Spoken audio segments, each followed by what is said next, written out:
Earlier this month, we received the first title update to Monster Hunter Rise. Version 2.0 brought us new monsters, new weapons, new armors, new decorations, and new opportunities. With these new tools, I sat down to see which greatsword is the best one in this current version of the game. This, of course, means that in this video, there will be a lot of numbers and a lot of calculations, but at least I will make sure that the information you find here is based on facts that anyone can replicate in their own time. Before we begin, please understand that there will be a lot of content in this video. For this reason, I have provided timestamps in the description so that you can navigate to the section that interests you the most.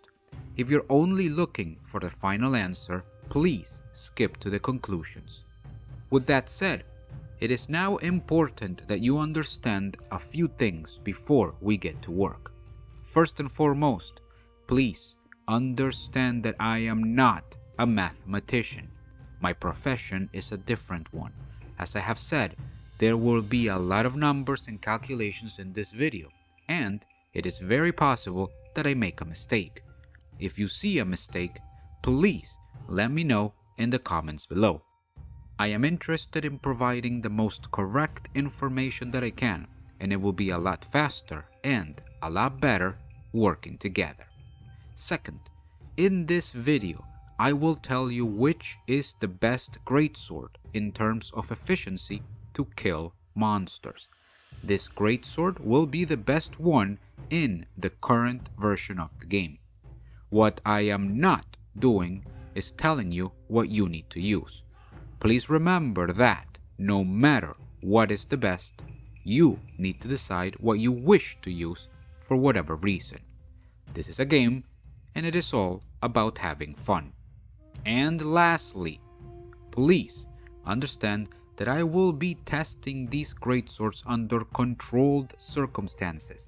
Each greatsword will have its own specific build, but they will all use the same talisman. As always, the better the talisman, the better you can make your build.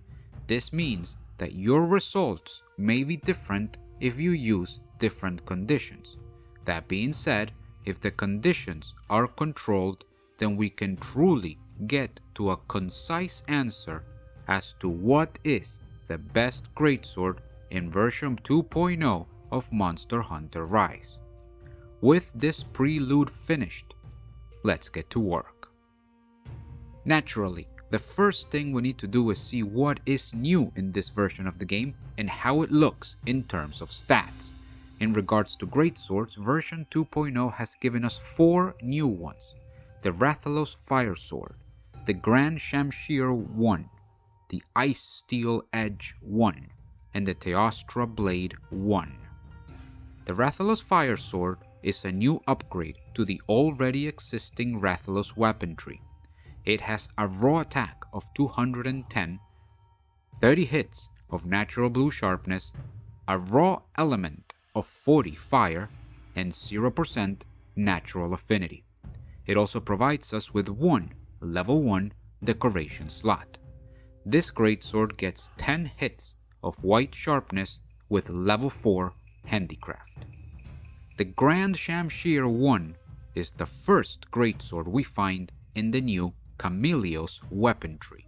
It has a raw attack of 180, 50 hits of natural blue sharpness, a raw status of 60 poison, and 0% natural affinity. This greatsword gets 10 hits of white sharpness with level 1 handicraft. The Ice Steel Edge 1 is the greatsword we find in the new Kushala Daora weaponry. It has a raw attack of 180, 30 hits of natural blue sharpness, a raw element of 40 ice, and 10% natural affinity. This greatsword gets 10 hits of white sharpness with level 4 handicraft. Finally, the Teostra Blade 1 is the greatsword we find in the new Teostra weaponry. It has a raw attack of 180, 10 hits of natural blue sharpness, a raw status of 38 blast, and 0% natural affinity. This greatsword gets 10 hits of white sharpness with level 4 handicraft. Immediately, we can see that there are two greatswords that are simply not good. The Teostra Blade 1 and the Ice Steel Edge 1 both have much too little raw attack, and they are stuck in blue sharpness unless we make a considerable investment of 4 levels of handicraft. If we do that, we will not have any room for other offensive skills, and as a result, their EfR takes a huge hit. Hopefully, they improve in the next update, but as it stands right now, they are not worth your time. Then we have the Camellia Sword, the Grand Shimshir 1. This sword has a lot of potential. It only requires 1 level of handicraft to reach white sharpness. That is not a big investment. Also, it has very good decoration slots at 211. Unfortunately, these points are not enough to make the sword worthwhile at this time. Building for white sharpness and taking advantage of the decoration slots, it only manages to reach 394.2 EfR. That is very low at this time. And, of course, the Rathalos Fire Sword appears with the best stats out of these 4 greatswords, using the basic greatsword build of Teostra Helm, Anjanath Chest, Rathalos Gloves, Anjanath Waist, and Hunter's Greaves. We can create a set that brings this sword's EfR to a respectable 416.3. These are numbers that could have been impressive during version 1.0, but as we will see, they are simply not enough in the current version 2.0 of the game. As a result, it does not provide enough power. With all of this being said, just because these weapons may not be useful at this time, it does not mean that they do not have great potential. Particularly the Elder Dragon Greatswords. They are the first weapon of their respective trees. We can only expect that the greatswords that follow these will be stronger and more efficient. I am sure that in version 3.0, these greatswords will prove to be much more useful. In terms of future potential, there are 2 greatswords that I am keeping an eye on. First, the Camellia's greatsword has the highest potential to reach natural white sharpness, and if it does, combined with the decoration slots it brings, there is a good chance that it can present itself as an alternative. The upgraded version of this sword that we expect to get in version 3.0 could prove to be a very strong contender if it comes with natural white sharpness and improved decoration slots. Maybe 2 level 2 slots? That would be truly impressive. Then, we have the Ice Steel Edge 1. The greatest potential that this greatsword has is its Rampage skill, Kushala Deora Soul. This skill gives you extra affinity the more you hit the monster. Now, we use the greatsword so we do not hit the monster a lot. That being said, the way this skill works is that after the first hit, you already get an extra 25% affinity for a few seconds. This is useful for the true charged slash. With this skill, if the first hit of the true charge slash connects with the monster, the second, more powerful hit will automatically get an extra 25% affinity. This could prove very useful in the future to get 100% affinity true charge slashes. As we can see, the new greatswords that we got in version 2.0 do not provide any additional power at this time. Nevertheless, they are filled with potential, and I am very hopeful that in the next update we are going to have much stronger builds. All of this means that, since none of the new greatswords are contenders, then we are left with the same 3 that we had in version 1.0. Indeed, we are once again going to see just how much power we can get out of the Abominable Greatsword from Gos Harag, the Dark of Night from Nargacuga, and the Tigrex Greatsword from Tigrex. The Abominable Greatsword sits with 230 raw attack, 30 hits of natural blue sharpness, a raw element of 20 ice, and negative 15% natural affinity that we turn into negative 9% with the Affinity Boost 2 Rampage skill. It also has one level 2 decoration slot. The Dark of Night has a raw attack of 180 that we turn into 188 with the Attack Boost 3 Rampage skill, 20 hits of natural white sharpness, and a natural affinity of 35%. It also gives us one level 2 decoration slot.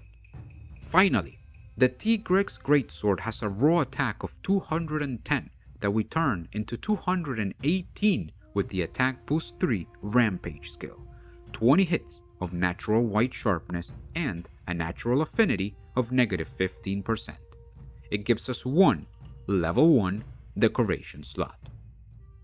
I have made a build for each of these weapons that brings out the most in terms of power and efficiency for each one.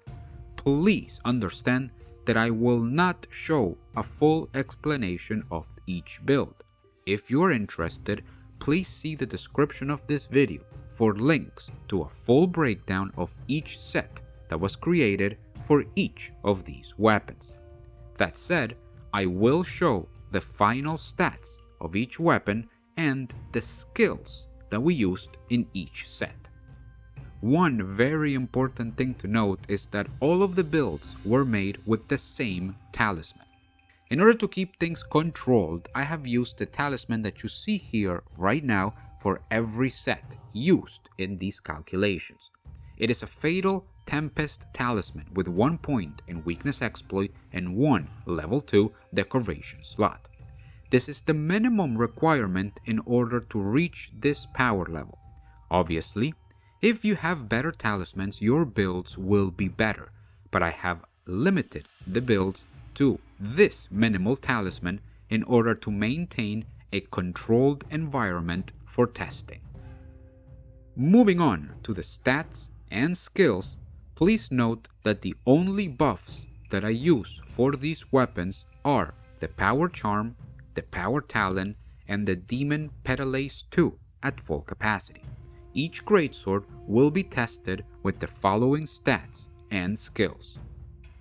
The Abominable Greatsword has a final attack of 298 with 20 ice element and base affinity of 16%. We reach these stats with the following skills: Attack Boost 7, Critical Eye 5, Weakness Exploit 3, Focus 3, Stun Resistance 3, Speed Sharpening 3, Critical Boost 1, Marathon Runner 1. The Dark of Night has a final attack of 247 with a base affinity of 50%. We reach these stats with the following skills: Attack Boost 6, Critical Eye 3, Critical Boost 3, Weakness Exploit 3, Focus 3, Stun Resistance 3, Speed Sharpening 3, Marathon Runner 1. Finally, the Tigrex Greatsword has a final attack of 284 with a base affinity of 0%.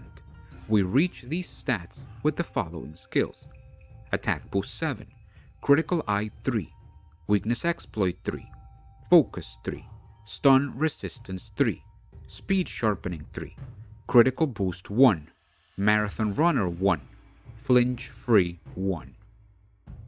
At this time, we have reviewed the new greatswords and found out that they are not very good yet. We determined that the best ones are still the Gos Harag Greatsword, the Nargacuga Greatsword, and the Tigrex Greatsword. We know the stats and the skills that each of these weapons use. So now, we are going to calculate the EfR for each of these weapons and see where they stand in terms of efficient power. Remember that EfR means the average, consistent attack power of a weapon throughout a full hunt. The formula to calculate a weapon's EfR is attack multiplied by sharpness modifier multiplied by critical modifier. The critical modifier of a weapon is obtained by multiplying the affinity times the critical damage modifier, and we add 1. With all of this information, let's see where each of these greatswords stand and which one is king. We will calculate the EfR of each weapon under 2 circumstances: when hitting a monster's weak spot and when not hitting a monster's weak spot. Starting with the Abominable Greatsword, the critical modifier when not hitting a monster's weak point is 0.16% from its affinity multiplied by 0.3 from critical boost 1, and we add 1, for a total of 1.048. This means that its EfR is 298 from its attack times 1.2 from the blue sharpness modifier times 1.048, for a total of 374.7648. We will call it 374.8. The critical modifier of this greatsword when it does hit a monster's weak point is 0.66 from its affinity times 0.3 from critical boost 1, and we add 1, for a total of 1.198. This means its EfR is 298 from its attack times 1.2 from the blue sharpness and then multiplied by 1.198 for a total of 428.4048. Let's call it 428.4. Moving on to the Dark of Night, the critical modifier when not hitting a monster's weak point is 0.5 from its affinity, multiplied by 1.4 from critical boost 3, and we add 1, for a total of 1.2. This means that its EfR is 247 from its attack times 1.32 from its white sharpness and then multiplied by 1.2 for a total of 391.248. Let's call it 391.2. The critical modifier of this greatsword when it does hit a monster's weak point is 1 from its affinity, multiplied by 0.4 from critical boost 3, and we add 1, for a total of 1.4. This means that its EfR is 247 from its attack times 1.32 from its white sharpness and then multiplied by 1.4 for a total of 456.456. Let's call it 456.5. Finally, the Tigrex Greatsword. The critical modifier when not hitting a monster's weak point is 0 from its affinity, multiplied by 0.3 from critical boost 1, and we add 1, for a total of 1. This means that its EfR is 284 from its attack, multiplied by 1.32 from its white sharpness times 1, for a total of 374.88. Let's call it 374.9. The critical modifier of this greatsword when it does hit a monster's weak point is 0.5 from its affinity, multiplied by 1.32 from its white sharpness, and we add 1, for a total of 1.15. This means that its EfR is 284 from its attack, multiplied by 1.32 from its white sharpness times 1.15, for a total of 431.112. Let's call it 431.1. With the calculations done, we have all the information that we need in order to find out the true meta for greatswords in Monster Hunter Rise version 2.0. Here are the results. It is very clear that the Nargacuga greatsword continues to be the best. Not only that, but it has increased the difference between it and the other two greatswords. The Dark of Night has the highest EfR in both scenarios, when hitting a monster's weak spot and when not hitting a monster's weak spot. If you are hitting a monster's weak spot consistently, the Nargacuga greatsword is 5.8% better than the Tigrex greatsword and 6.5% better than the Gauss Harag greatsword. If you are not hitting a monster's weak spot, the Nargacuga greatsword is 4.3% better than the other two. If you're looking for the best, most efficient greatsword in Monster Hunter Rise version 2.0, the answer is Nargacuga greatsword. There is no reason to use any other greatsword if you want the most destructive power. That being said, let's see how the other two greatswords compare. When hitting a monster's weak spot, the Tigrex greatsword is 0.6% better than the Gauss Harag greatsword. When not hitting a monster's weak spot, the Tigrex greatsword is 0.02% better than the Gauss Harag greatsword. It is easy to see that the Tigrex greatsword is definitely better than the Gauss Harag greatsword. That said, the difference in any case is less than 1%. This makes it a statistical irrelevance, meaning that these two greatswords are virtually equal. If you're choosing between the Tigrex greatsword and the Gauss Harag greatsword, then pick whichever you think looks best, because when it comes to destructive power, they are the same. With all of that said, please keep in mind that what may be considered the best in general may not necessarily be the best for you. We have reached the conclusion that the Nargacuga greatsword is the best one in this version of the game, but maybe you prefer something different based on its looks.